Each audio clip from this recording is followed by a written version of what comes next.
의과대학 정원 확대에 반발하는 의사들의 집단 행동 움직임이 본격화하고 있습니다.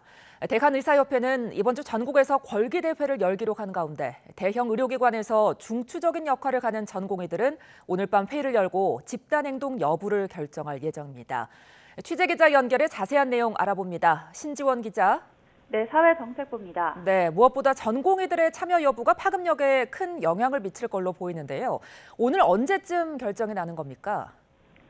대한전공의협의회는 설 연휴 마지막 날인 오늘 저녁 9시 온라인 임시 대의원 총회를 열고 대응 방안을 논의할 예정입니다. 전공의는 대형 종합병원이나 대학병원에서 수련하는 인턴 레지던트 의사로 중환자 진료나 야간, 휴일 응급 환자 진료 등을 비중 있게 맡기 때문에 참여 여부가 의료계 집단 행동에 큰 영향력을 미칩니다. 앞서 서울 아산병원과 서울대병원 등 이른바 빅5 병원의 전공의들은 자체 설문조사를 통해 집단 행동에 참여하기로 의견을 모은 상태인데요. 오늘 전공의들의 결정에 따라 2020년 의료 파업이 재현될 가능성도 있습니다. 당시 전공의들은 필수 인력을 유지하되 다른 분야에서는 근무 시간과 업무량을 최소화하는 방식으로 우회적인 파업에 나섰었는데요. 이처럼 이른바 준법 투쟁 방식으로 집단 행동에 나설 가능성도 있습니다. 네, 전국의사협회도 걸기대회를 예고했는데요. 정부는 어떻게 대응하고 있습니까? 대한의사협회는 오는 15일 전국 곳곳에서 의대 증원에 반대하는 걸기대회를 열기로 했습니다. 의협비대위는 오는 17일에도 서울에서 전국 의사 대표자 회의를 여는 방안을 검토하고 있습니다. 총파업에 나설 경우 동네 의원들이 문을 닫는 집단 휴진 방식으로 진행될 가능성이 큽니다.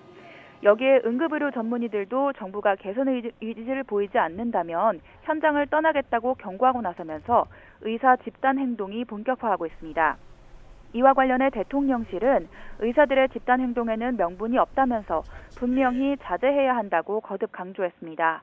또 의대 정원 2,000명을 지금부터 늘려가도 부족한 현실이라고 덧붙였습니다. 보건복지부도 오늘 의사 집단 행동에 대비한 회의를 열고 의료 체계를 점검했습니다. 또 앞으로 의료 공백에 관한 불편 사항을 접수하고 법률 상담을 제공하는 피해 신고센터를 운영한다고 밝혔습니다. 정부는 의료인에 대한 업무 개시 명령과 면허 박탈 등 모든 가능성을 열어두고 법률적 검토를 진행하고 있습니다.